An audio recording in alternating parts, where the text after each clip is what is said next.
नमस्कार प्यारे बंधुओं, मैं प्रभुदान चारण आप सभी का हार्दिक स्वागत एवं अभिनंदन करता हूं। पहले सभी को इस नए वर्ष की शुभकामनाएं देता हूं। माँ भगवती करे आपके जीवन में ये नया वर्ष खुशियों की बहार लाए और माँ सरस्वती का आशीर्वाद आप सभी पर बना रहे। कहते हैं कि वक्त नूर को बेनूर बना देता है, वक्त नूर को बेनूर बना देता है, वक्त फकीर को हुजूर बना देता है। वक्त की कदर कर ए मेरे दोस्त, वक्त कोयले को भी कोहिनूर बना देता है। तो वक्त की कदर किया करो, वक्त आने पर सब अच्छा होगा। उम्मीद करता हूं ये साल आपके लिए बहुत ही शानदार रहे और आप कहीं ना कहीं सरकारी जॉब में लग जाओ। दोस्तों, आज हम बात करेंगे राजस्थान इतिहास की प्रमुख संधियों के बारे में। यानी राजस्थान के इतिहास में जो प्रमुख संधि हुई है, यानी कि दो राजाओं के मध्य जो समझौते हुए हैं, उनके बारे में आज अपन विस्तृत अध्ययन करेंगे। आपको वैसे मैं बोल करके बताऊंगा और इसके अलावा हम मौखिक रूप से चर्चा करेंगे और जो फैक्ट है वो आपके सामने यहाँ बोर्ड के ऊपर लिखेंगे। प्रमुख संधियां कुछ ही है, गिनी चुनी 4-5 है। इसके अलावा और भी इसके संबंधित तथ्य होंगे, उसके ऊपर अपन चर्चा करेंगे। बात करते हैं सबसे पहले चंपानेर की संधि। चंपानेर की संधि कब हुई थी? 1456 में हुई थी। पहले फैक्ट बता रहे हैं, 1456 में किसके मध्य हुई थी? महमूद खिलजी और कुतुबुद्दीन शाह के मध्य हुई थी। बात है 1456 की। उस समय कुतुबुद्दीन शाह ये गुजरात के शासक हुआ करते थे और जो ये मोहम्मद खिलजी है ये मालवा के शासक थे। कहाँ के? मालवा के। मालवा के शासक थे। जब मेवाड़ का शासक था राणा कुंभा, राणा कुंभा ने इस मालवा के ऊपर अटैक किया, मालवा को कई बार हराया, महमूद खिलजी को कई बार मुंह की खानी पड़ी। तो महमूद खिलजी ने सोचा कि यार मैं अकेला तो राणा कुंभा से लड़ नहीं सकता हूं। कुंभा तो इन महमूद खिलजी को एक बात का पता चला कि कुतुबुद्दीन शाह है ना, ये भी कुंभा का बहुत बड़ा दुश्मन है। अब क्यों ना हम दोनों मिलकर के संधि कर लेते हैं। कुतुबुद्दीन शाह और महमूद खिलजी दोनों ने दोनों के बीच में गठबंधन कर लेते हैं, जोड़ कर लेते हैं, संधि कर लेते हैं और दोनों मिलकर के इसके ऊपर अटैक करेंगे तो शायद राणा कुंभा को हरा सकते हैं। ये सोच करके महमूद खिलजी जाता है गुजरात कुतुबुद्दीन शाह के पास में। कुतुबुद्दीन शाह के पास में जाकर के बोलता है कि मैंने सुना है राणा कुंभा तुम्हारा भी दुश्मन है। तो कि हाँ, मेरा भी दुश्मन है। तो अपन एक काम करते, अपन दोनों संधि कर लेते हैं, मित्रता कर लेते हैं और मित्रता करने के बाद में अपन दोनों की सेना और अपन दोनों मिलकर के अटैक करेंगे राणा कुंभा के ऊपर, राणा कुंभा को पराजित करेंगे और राणा कुंभा को पराजित करने के बाद में मेवाड़ पर अपना अधिकार हो जाएगा। आधा मेवाड़ तू ले लेना, आधा मेवाड़ मेरे को दे देना। तो क्या ठीक है। इन दोनों के मध्य यानी महमूद खिलजी और कुतुबुद्दीन शाह के मध्य जो संधि हुई थी उसी को चंपानेर की संधि का नाम दिया जाता है। इसके बाद में इन दोनों ने मिलकर के राणा कुंभा के ऊपर युद्ध भी किया था, उसमें भी इन दोनों को मुंह की खानी पड़ी थी। तो ये जो थी ये चंपानेर की संधि थी। कब हुई थी? 1456 में हुई थी। किसके मध्य हुई थी? महमूद खिलजी और कुतुबुद्दीन शाह के मध्य हुई थी। ध्यान रखना, यहाँ महमूद खिलजी ना पूछ करके ऐसे भी दिया जा सकता है मालवा व गुजरात के मध्य भी संधि, ये भी ध्यान रखना। दोनों इनका नाम न दे करके तो मालवा और गुजरात का नाम दिया जा सकता है। दूसरे नंबर पे आता है पुरंदर की संधि। पुरंदर की संधि हुई थी 1665 में और मिर्जा राजा जय सिंह और शिवाजी के मध्य। दोस्तों, 1665 में जो दिल्ली का शासक था वो था औरंगजेब। औरंगजेब शिवाजी का कट्टर दुश्मन था। शिवाजी और औरंगजेब के बीच में 36 का आंकड़ा था। शिवाजी बार बार मुगलों के ऊपर अटैक करता था और मुगलों को पराजित कर देता था। मुगलों को पराजित कर देता था। औरंगजेब काफी परेशान हो गया। औरंगजेब इतना परेशान हो गया कि न तो ये शिवाजी औरंगजेब के हाथ लग रहा है, न औरंगजेब से शिवाजी पराजित हो रहा है। तो अब करे तो क्या करे? ध्यान रखना, एक बात बताता हूं, औरंगजेब जो है ना, ये शिवाजी को पहाड़ी चूहा कहता था। ये ध्यान रखना, वे वक्तव्य पूछा जाता है, ध्यान रखना कि औरंगजेब शिवाजी को किस नाम से पुकारता था, तो पहाड़ी चूहा कह करके पुकारता था। अब औरंगजेब ने बहुत सारे अभियान भेजे शिवाजी के विरुद्ध, परंतु शिवाजी इनके हाथ ही नहीं आ रहा है, और जितने अभियान भेजते असफल हो जाते, यानी कि उनको मुंह की खानी पड़ती। यहां तक कि औरंगजेब का मामा था जिसका नाम था अफजल खान। क्या नाम था? अफजल खान।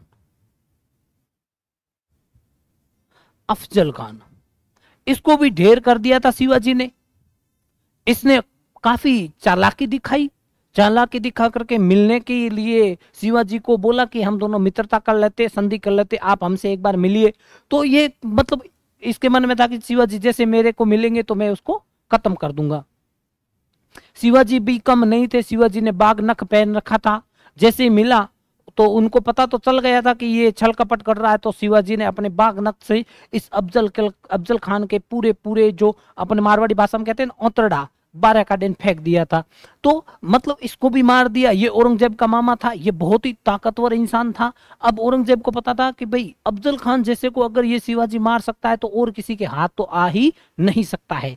तो एक बार क्या कर रहे थे, भोजन कर रहे थे ये मिर्जा राजा जय सिंह और औरंगजेब मिल करके। औरंगजेब काफी परेशान था। औरंगजेब की परेशानी को देखकर मिर्जा राजा जय सिंह ने पूछा कि जहांपना आप आज इतने परेशान कैसे लग रहे हो, क्या बात है? तो कहा यार बात तो कुछ नहीं है, एक कोई पहाड़ी चूहा है जो बहुत परेशान कर रहा है, हाथ किसी के नहीं आता है, बहुत कोशिश कर ली, बहुत मेहनत कर ली, परंतु ये हाथ नहीं आ रहा है। तो मिर्जा राजा जय सिंह ने कहा कि ऐसा कौन है जो हाथ नहीं आ रहा है? आपके हाथ नहीं आ रहा है तो फिर वो पहाड़ी चूहा कोई विशेष होगा। तो औरंगजेब ने कहा कि मेरे को, सॉरी, जय सिंह ने कहा कि मेरे को बताओ आप, मैं कोशिश करता हूं, मैं पकड़ूंगा उसको। तो औरंगजेब ने कहा कि भाई तू रहने दे यार, मजाक मत कर, अभी मैं मजाक के मूड में नहीं हूं। तो इसने काफी जिद की। तो औरंगजेब ने बताया कि पहाड़ी चूहा और कोई नहीं है, शिवाजी है। तो मिर्जा राजा जय सिंह ने एक वक्तव्य कहा था कि शिवाजी को हम व्रत के केंद्र की भांति घेर लेंगे। क्या कहा था? कि शिवाजी को हम एक व्रत के केंद्र की भांति घेर लेंगे। तो औरंगजेब हंसा और बोला कि ठीक है, अच्छी मजाक की, खाना खा लेते हैं और बाकी अपना काम कर लेते हैं। तो जय सिंह ने इनको विश्वास दिलाया कि एक बार हमें भेजो, उनके खिलाफ भेजो तो सही कम से कम। तो कहा ठीक है, तू भी जा और जा करके देख ले। मिर्जा राजा जय सिंह अपनी सेना लेकर के जाता है। इनको पता था कि भाई युद्ध करूंगा ना तो युद्ध से तो शिवाजी से जीतना संभव नहीं है।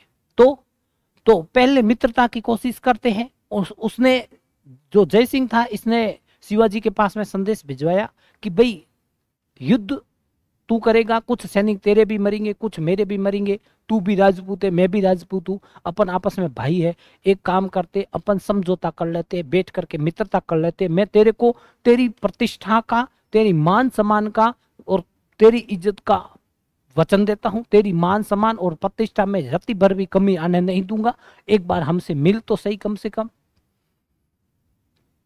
तो शिवाजी ने कहा ठीक है, अगर ये इतनी विनती कर रहा है तो एक बार इनसे मिल ही लेते हैं और औरंगजेब को भी करीब से देख ही लेते हैं। ये सोच करके इन दोनों के मध्य संधि हो जाती है। उस संधि का ही नाम पुरंदर की संधि है। ये हुई थी 1665 में। अब यहां ध्यान ये रखना कि यहां आपको पूछा जाए कि पुरंदर की संधि किसके मध्य हुई, पुरंदर की संधि किसके मध्य हुई। यहां मिर्जा राजा जय सिंह और शिवाजी आए तो सही है, मिर्जा राजा जय सिंह के स्थान पर औरंगजेब आए तो भी सही है, ध्यान रखना। अब ये दोनों आ जाए ना तो ये सही रहेगा। मिर्जा राजा जय सिंह ने इसके साथ में संधि की थी। इसी संधि के तहत शिवाजी आगरा आए तो ये इनका काम ही छल कपट करना था, धोखा करना था। औरंगजेब ने शिवाजी को धोखे से कैद कर लिया, कैद करके राम सिंह की हवेली में कैद रखा। कुछ समय कैद रखने के बाद में जब इसको पता चला जय सिंह को, तो जय सिंह ने कहा कि भाई मैंने तो वचन दे रखा था और ये तो गलत हो गया। तो उस समय जय सिंह ने भी इसकी शिवाजी की मदद की और वहां से इसको फरार कर दिया था और शिवाजी के स्थान पर उसके भाई को बिठा दिया था। तो ये पुरंदर की संधि थी। आगे हम देखते हैं आवल बावल की संधि। आवल बावल की संधि 1453 में हुई थी राव जोधा और कुंभा के बंदी। यहां कुंभा और जोधा न देकर के मारवाड़ प्लस मेवाड़ भी आ सकता है, इसमें कंफ्यूज होने की जरूरत नहीं है। जब राव रणमल मेवाड़ में था उस समय राव रणमल ने अपना वर्चस्व काफी जमाया था वहां मेवाड़ में, क्योंकि रणमल की बहन का नाम था हंसाबाई। क्या नाम था? हंसाबाई। ये हंसाबाई के साथ में वहां गया हुआ था और वहां जाकर के मेवाड़ में अपना इतना वर्चस्व जमा रखा था कि जैसा ये कहते थे वैसा ही होता था। धीरे धीरे रणमल का इतना वर्चस्व हो गया कि मेवाड़ के मतलब जो आंतरिक मामले होते थे, घरेलू मामले होते थे, उसमें भी हस्तक्षेप करना शुरू कर दिया। इससे ये राव जो कुंभा था ये परेशान हो गया और उससे पहले रणमल ने एक गलती कर दी कि एक मेवाड़ी सरदार था उसकी हत्या कर दी थी। अब उसकी हत्या कर दी थी, उसको मार दिया, तो कुंभा परेशान हो गया। तो कुंभा ने सोचा कि चलो रणमल को सल्टा देते, एक साइड में कर देते हैं। तो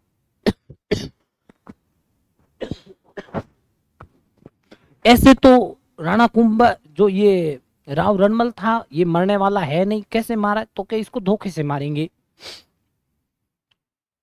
उस समय एक मेवाड़ में दासी हुआ करती थी जिसका नाम था भारमली।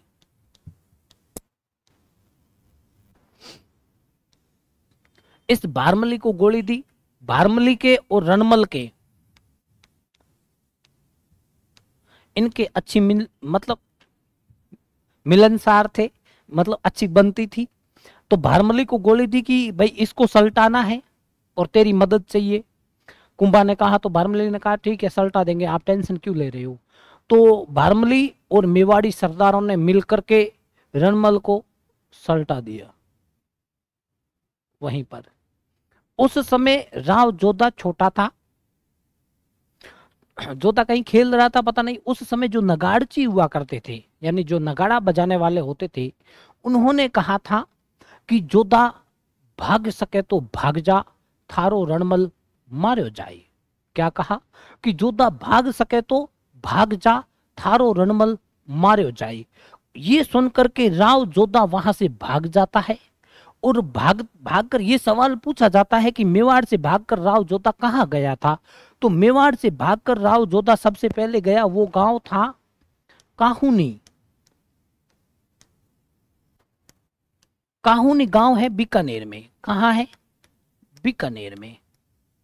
ये यहां पर भाग करके गया था। ये सवाल अपने से पूछा जाता है कि मेवाड़ से भागकर राव जोधा था ये सर्वप्रथम कहाँ गया या कौन से गांव में गया था। वो काहुनी गांव गया था। काहुनी गांव बीकानेर में। अब जोधा भाग गया, रणमल मारा गया और मारवाड़ के ऊपर कुंभा का अधिकार हो गया। कुंभा ने वहां पर आहड़ा हिंगोला करके ऐसा कोई व्यक्ति था, उसको वहां का बोले तो सूबेदार नियुक्त कर दिया और ये कुंभा वापस मेवाड़ चला गया। अब राव जोधा क्या करता है, बार बार ये मारवाड़ के ऊपर अटैक करता है, परंतु उसको जीत नहीं मिलती है। उस समय ये जो जोधा था ये काफी परेशान हो गया। ऐसी भी कहते हैं कि राव जोधा को हडबू जी ने आशीर्वाद दिया था। आशीर्वाद रूप में इसको एक खंजर और कुछ चावल के दाने भी दिए थे और कहा था कि ये जब तक खंजर तेरे पास में रहेगा, ये जब तक तेरे पास में चावल के दाने रहेंगे, तब तक तेरे को कोई नहीं हरा सकता है। और वो जो खंजर था वो उसके पास में था और उन्होंने ये वापस अपने मारवाड़ को विजित कर लिया था। एक और ऐसी भी कथा चलती है कि राव जोधा एक बार बहुत भूखा था, और भूखा था तो उसको एक झोपड़ी दिखाई दी। वो झोपड़ी में जाता है तो वहां एक चारण महिला, बूढ़ी महिला बैठी थी। उसको बोला कि माताजी भूख लगी है, कुछ खाने को दे दो। तो वो जो चारण महिला थी वो इस राव जोधा को जानती नहीं थी, तो उसने कहा ठीक है बैठ, खींच बना हुआ है। खींच बोले तो जो बाजरे के वगैरह उसको कूट करके बनाया जाता है, खींच बना हुआ है, तेरे को दे देते, तू खा ले, तेरे को भूख लगी है तो कोई दिक्कत नहीं।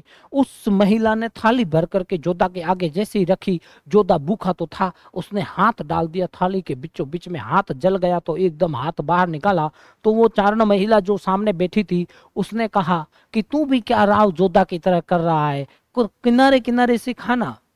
जब ये सुना ना कि तू भी क्या राव जोधा की तरह कर रहा है, तो राव जोधा ने सोचा कि क्या कर रहा है, राव जोधा तो मैं ही हूं, पर मैं क्या कर रहा हूं। तो वो राव जोधा ने उस महिला को पूछा कि माताजी आप बताने की कष्ट करेंगे कि राव जोधा क्या कर रहा है। तो उस महिला ने बताया था कि राव जोधा बड़ा मूर्ख इंसान है, राव जोधा बड़ा मूर्ख इंसान है। वो जाकर के मारवाड़ के बीचों बीच यानी मुख्य केंद्र के ऊपर हमला कर रहा है, जबकि उसको सबसे पहले आसपास के क्षेत्र जीतने चाहिए और फिर लास्ट में केंद्र के ऊपर अटैक करना चाहिए। तब राव जोधा को ये बात समझ में आई थी कि ये महिला सही कह रही है। फिर राव जोधा ने धीरे धीरे आसपास के क्षेत्र जीतना शुरू किए और क्षेत्र जीत करके और अंत लास्ट में जाकर के क्या बोलते हैं केंद्र के ऊपर हमला किया और वो स्थान जीता था। अब स्थान जीता, जब ये कुंभा को पता चला तो कुंभा मेवाड़ की सेना लेकर रवाना हुआ। उस समय हंसाबाई ने कहा कि भाई आपस में मत लड़ो। हंसाबाई जो ये राव जोधा की बुआ थी, तो इसने कहा कि भाई आपस में क्यों लड़ रहे हो, आपस में मत लड़ो, हम एक काम करते बैठ करके संधि कर लेते हैं। तो ये जो संधि थी ये ही आवल बावल की संधि कहलाती थी। आवल का मतलब होता है आम और बावल का मतलब होता है बबूल। इस संधि का जो केंद्र रखा गया था वो रखा गया था सोजत पाली। अब केंद्र देखो, अपने को कोई भी सवाल पूछे कि अवल बावल संधि का केंद्र कहां था, सोजत पाली था। सवाल पूछे कि अवल बावल संधि किसके मध्य हुई थी, जोधा और कुंभा के मध्य हुई थी। जोधा और कुंभा ना पूछे तो मारवाड़ और मेवाड़ भी पूछ सकता है। यह भी पूछ सकता है कि इसकी मध्यस्थता किसने की थी, तो इसकी मध्यस्थता हंसाबाई ने की थी। उम्मीद करता हूं यहां तक आपको समझ में आया होगा। अब आता है मुगल आमेर संधि। मुगल आमेर संधि, मुगल आमेर संधि को पढ़ने से पहले अपने को जब मेवाड़ ये आमेर का इतिहास पता होगा ना, तभी ये चीज समझ में आएगी कि जो भारमल था ना, इसने अकबर की अधीनता स्वीकार क्यों की थी। भारमल अपने पिता का तीसरा पुत्र था, इनसे बड़े दो और थे। भारमल को अभी जो वर्तमान में दुदू है ना, दुदू, ये दुदू का क्षेत्र है। दुदू में एक स्थान पड़ता है मोजमाबाद, जहां पर मान सिंह का जन्म हुआ था। ये क्षेत्र मिला हुआ था। इससे बड़े वाले भाई का नाम था रतन सिंह, और उससे भी एक बड़ा भाई था जिसका नाम मेरे को याद नहीं आ रहा है अभी। वो सबसे पहले जो सबसे बड़ा पुत्र हुआ करता था उसको राज्य मिला। तो भारमल ने रतन सिंह को भड़काया कि भाई तू एक काम करनी, ये तो निकम्मा, इसको सल्टा दे और तू आमेर का शासक बन जा। जब रतन सिंह ने अपने भाई को सल्टाया तो भारमल ने देखा कि अब रतन सिंह को मैं सल्टा देता हूं, और भारमल ने रतन सिंह को सल्टा दिया और ये खुद आकर के आमेर का शासक बन गया। आमेर का शासक बना तो उस समय ये भारमल काफी कमजोर था।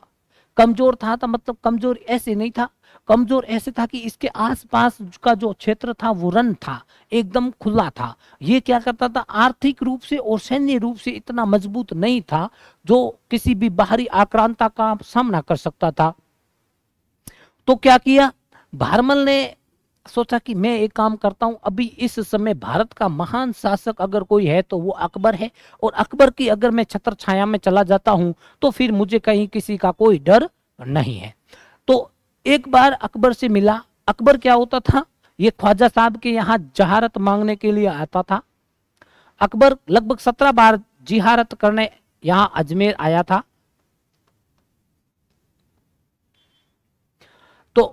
एक चगताई खान नाम का कोई मुस्लिम सेनापति वगैरह था, उसको भारमल ने कहा कि भाई यार एक बार अकबर से तो मिला दे मेरे को। तो चगताई खान ने कहा ठीक है मैं मिला दूंगा, कोई टेंशन नहीं है। जब ये 16वीं बार अकबर यहाँ जियारत मांगने आया, तब अकबर की मुलाकात भारमल से किसने कराई थी?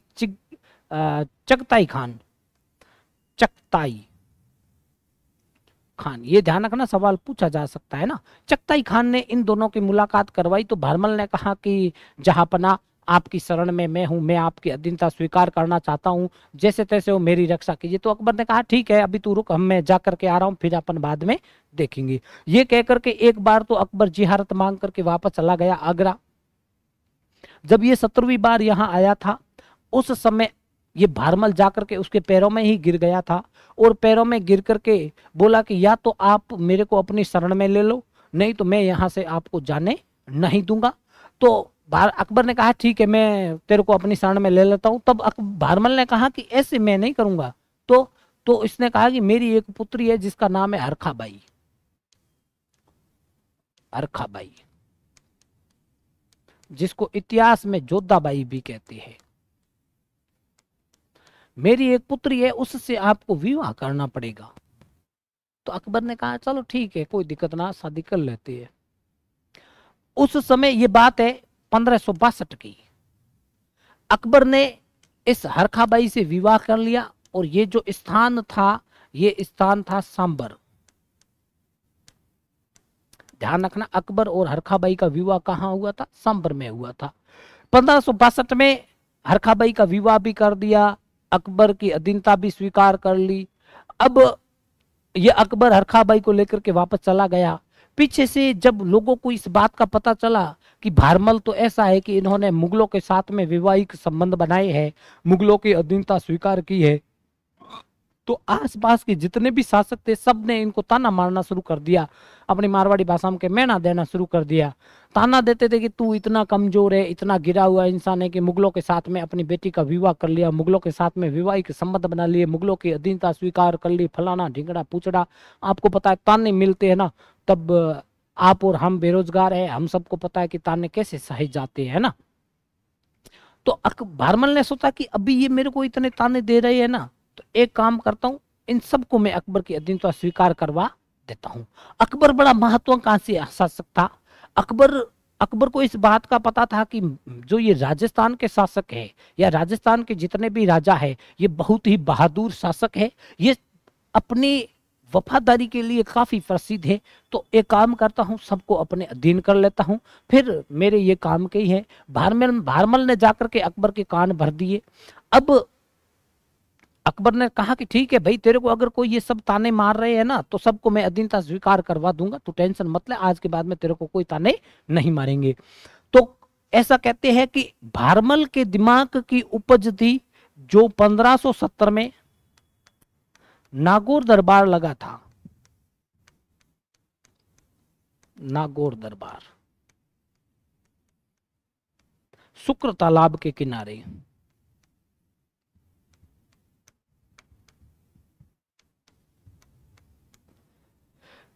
ये सवाल अपने से कई बार पूछा गया है कि नागौर दरबार किसके दिमाग की उपज थी? तो वो भारमल के दिमाग की उपज थी, न कि अकबर के दिमाग की उपज थी। अकबर तो दिमाग से पैदल ही था, अनपढ़ था, उसको कुछ नहीं पता था। भारमल ने जाकर के अकबर के कान भरे। अकबर के कान भरे तो 1570 में अकबर ने नागौर दरबार लगाया। नागौर दरबार लगाया शुक्र तालाब के किनारे, और वहां पर सभी राजस्थान के राजाओं को बुलाया और कहा कि मेरी अधीनता स्वीकार करो। उसके बाद में लगभग राजस्थान के सभी राजाओं ने अकबर की अधीनता स्वीकार कर ली थी। एक मारवाड़ और एक मेवाड़। मारवाड़ ने भी बाद में अधीनता स्वीकार कर ली थी, पहले अधीनता स्वीकार नहीं की थी, वो आपको पता होगा, मैं बताऊंगा अभी। तो ये दो स्थान छोड़ करके बाकी लगभग सभी ने अधीनता स्वीकार कर ली थी। तो ये जो नागौर दरबार था ना, ये भारमल की दिमाग की उपज थी। तो ये तो थी मुगल और आमेर की संधि, यानी कि अपने को सवाल पूछे ना कि राजस्थान का पहला राजा जिसने मुगलों की अधीनता स्वीकार की, भारमल। राजस्थान का पहली रियासत जिसने मुगलों की अधीनता स्वीकार की, आमेर। कंफ्यूज नहीं होना है, ठीक है। अब आता है मुगल बीकानेर संधि। अब आपको ये बात तो पता चल गया कि 1570 के बाद में राजस्थान मुगल मतलब जितने अधिकांश शासक थे वो सब क्या होते अकबर के अधीन हो गए थे। तो अब ये जितनी भी संधियां होगी ये एक और तो अकबर होगा, दूसरी ओर जो उस रियासत का शासक है वो होगा। तो ये मुगल और बीकानेर 1570 में ये संधि होती है। और ये एक और अकबर है, दूसरी ओर राव कल्याणमल था। राव कल्याणमल ने अकबर की अधीनता स्वीकार कर ली थी और अकबर के साथ में ये वहां आगरा भी चला गया था। मुगल और जैसलमेर संधि ये भी 1570 में हुई थी। ये हुई थी अकबर और हर्राय भाटी, जैसलमेर का शासक था उस समय, हर्राय भाटी के मध्य ये हुई थी। फिर आता है मुगल और जोधपुर की संधि। ध्यान रखना मुगल और जोधपुर की जो संधि है ना, ये 1570 में जब ये नागौर दरबार लगा था उस समय राव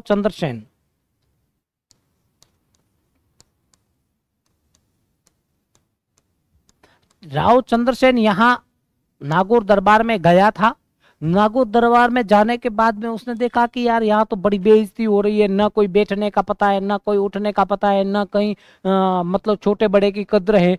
तो ये राव चंद्रसेन नागौर दरबार से वापस लौट आता है और लौट आने के बाद में ये सबसे पहले सिवाना, भादराजून, फिर मेवाड़ में भी काफी स्थानों पर भटकता है, फिर कुंभलगढ़ की उधर चला जाता है। और तो ये काफी देर मतलब राजपाट पहले छोड़ा नहीं था, शासक तो ये था, परंतु उसने अकबर की अधीनता स्वीकार नहीं की। जब इस बात का पता चला अकबर को तो अकबर ने कहा कि चलो छोड़ो, चंद्रसेन गया तो उसको मैं बाद में देख लूंगा, अभी मैं मेवाड़ जो मारवाड़ का शासक है, जोधपुर का शासक है, ये मोटा राजा उदय सिंह को बना देता हूं। और मोटा राजा उदय सिंह ने अकबर की अधीनता स्वीकार कर ली। पर फिर चंद्रसेन के खिलाफ काफी अभियान भी भेजे थे, तो राव चंद्रसेन अकबर के कभी हाथ नहीं आया। इसीलिए तो राव चंद्रसेन को मेवाड़ का अग्रगामी कहते हैं, मारवाड़ का प्रताप कहते हैं, और बहुत सारे इसके उपनाम हैं। ये लास्ट में थोड़ा बहुत इन्होंने क्या किया था, सेठ साहूकारों को लूटना शुरू कर दिया था धन कमाने के लिए। तो ये क्या हो गया, थोड़ा अप्रिय शासक भी माना जाता है। लास्ट में अप्रिय हो गया क्योंकि भाई इसके पास में धन थे नहीं, और धन नहीं था तो फिर इन्होंने सेठ साहूकारों को लूटना भी शुरू कर दिया था। मुगल और मेवाड़ संधि ये मोस्ट है, ध्यान रखना। मुगल और मेवाड़ संधि जब 1597 में महाराणा प्रताप की मृत्यु होती है, 1597 में जब महाराणा प्रताप देवलोक गमन हो जाता है, उसके बाद में जो मेवाड़ का शासक बनता है अमर सिंह प्रथम। अमर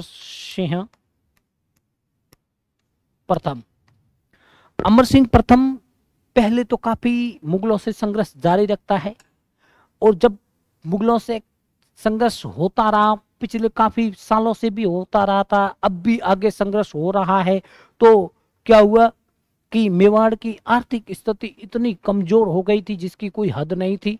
और 1605 में जब अकबर की मृत्यु होती है,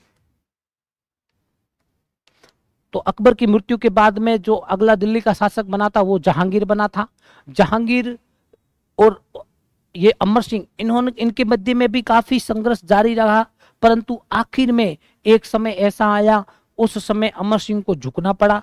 झुकना इसीलिए पड़ा था कि जहांगीर बहुत ही अत्याचारी शासक था। ये मेवाड़ में आक्रमण करता था, आक्रमण करके लूटपाट करता था, खड़ी फसलों को जला देता था, आगजनी कर देता था, पूरे मेवाड़ में आग लगा देता था। फिर काफी परेशान होने के बाद में मेवाड़ के सरदारों ने अमर सिंह को समझाया कि भाई आखिर कब तक अपन ये संघर्ष जारी रखेंगे, कोई सीमा है इसकी, अपनी यहाँ की जनता कितनी परेशान हो रही है। जब ये बात पता चली तो अमर सिंह ने कहा कि चलो ठीक है, हम संधि कर लेते हैं। तो यानी कि वो कहते हैं ना, बाप बाप लड़ते रहे और बेटों ने संधि कर ली। यानी कि जो अकबर और महाराणा प्रताप थे ये तो अपनी जिंदगी भर आपस में लड़ते रहे, परंतु इनके दोनों पुत्रों ने आपस में संधि कर ली। तो ये जो मुगल मेवाड़ संधि है ये 1615 में हुई थी, जहांगीर और अमर सिंह प्रथम के मध्य हुई थी। इस संधि में काफी शर्तें भी रखी गई थी। वो शर्तें आपको पता ही होगी कि मेवाड़ की राजकुमारी का विवाह मुगलों के साथ में नहीं होगा। मुगलों ने कहा कि चित्तौड़ के दुर्ग की मरम्मत नहीं करवाएंगे। फिर मेवाड़ ने कहा कि मेवाड़ का कोई भी राजा आपके दरबार में नहीं आएगा। तो मुगलों ने कहा कि राजा नहीं आए तो ठीक है, राजकुमार को भेज दो। इस प्रकार से बहुत सारी शर्तें रखी गई थी, और इस शर्तों के बाद में ये संधि हो गई। और इसके बाद में एक और संधि भी होती है, मुगल मेवाड़ संधि सेकेंड करके आती है, तो वो अलग है। तो दोस्तों ये तो थी आज अपनी क्लास जो थी, ये मेवाड़ यानी कि अपन कह सकते हैं राजस्थान के इतिहास में जो प्रमुख संधियां थी उसके बारे में क्लास थी। आगे अपन और भी ऐसे मजेदार कहानियां और इतिहास के साथ में मिलते रहेंगे। अगर आपको ये वीडियो अच्छा लगा है तो लाइक शेयर सब्सक्राइब जरूर करिए। जय हिंद, जय भारत।